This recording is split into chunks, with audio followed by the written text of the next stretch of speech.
Good evening, everyone. 4 Upper Peninsula Division IV wrestling schools converge in Newberry for a team regional tonight. We'll start with Munising against Ishpeming. 135 pounds, Ishpeming's Darren Jukin takes on Munising's Jeff Ruffashini, and Jukin will hold on to win this match, but Munising still had the team score at that point, 18-15. Move to 140 pounds, and Munising's Andrew Miles is not in good position here. He is going to get pinned, and that would give Ishpeming 6 points.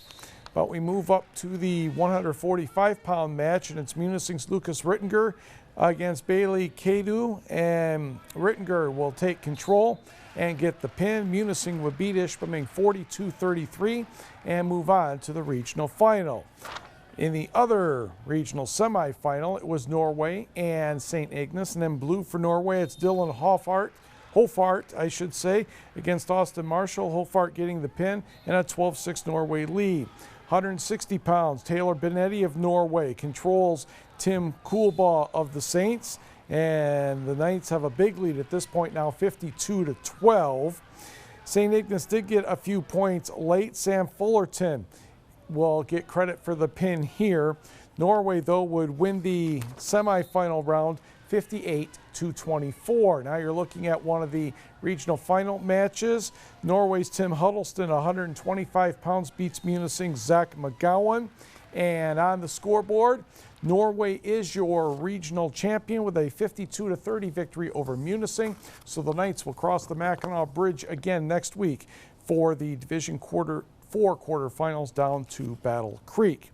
In Division II, Clio, the Mustangs, in fact, defeated Escanaba 44-29.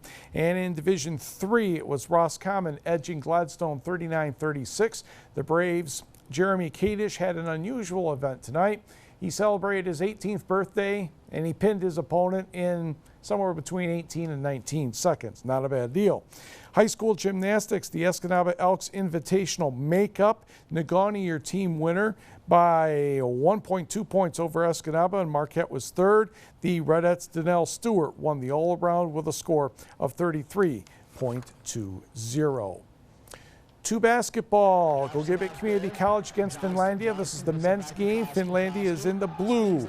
Ewan Trout Creek's Jordan LaPlante for 3. And the Lions are on the scoreboard first. LaPlante had 10 points and 14 rebounds. Next, Eric Laurie of Negaunee uses the screen, and he fires for 3. He had 15, Finlandia up 6-0. Andrew Johnston, the offensive rebound to Tyler Koski, the Escanaba's Brandon Robinette. He was good for 17 points and 11 boards, 9-0 Lions.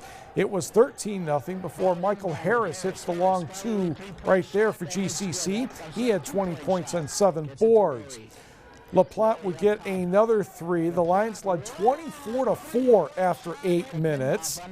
Liddell Hickman is going to get a 3-pointer plus the foul. Somehow, Gogebic actually pulled within single digits in the second half, but Finlandia went on to win this one by the count of 81-66. Tyler Koski led the way for the Lions with 19 points. To the women's game, and a quick start by the Lions. This time Finlandia is in white. Dollar Bay's Julia Davatila to Watersmeet's Marissa Burke, and she will put in the lefty lap, and Finlandia is out to a 15-5 lead.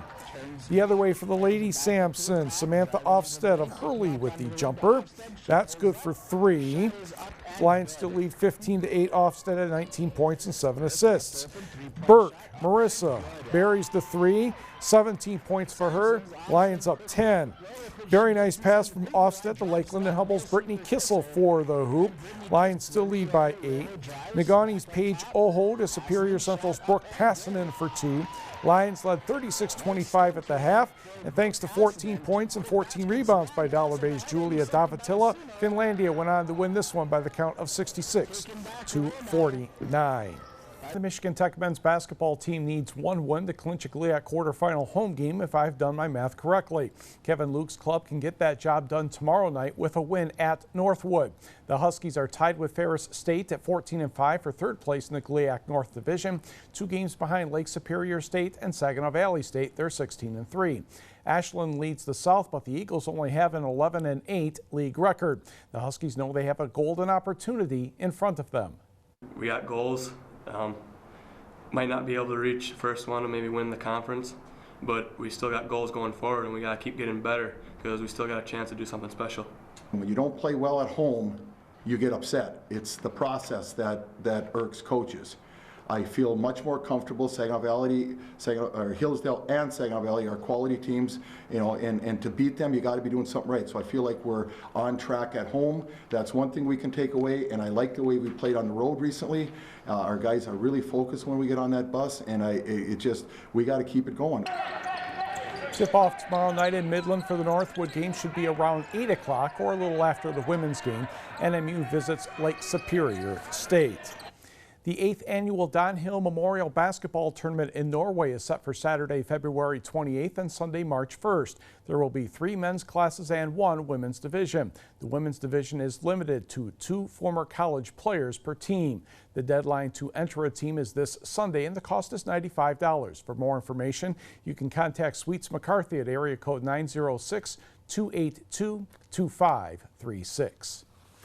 Munising's Abby Kelto shattered the Central Michigan University record in the women's 3,000-meter run, placing 5th in 9 minutes, 27.44 seconds at a meet in Avon, Ohio recently. She broke the record by 7 seconds that was set way back in 1987.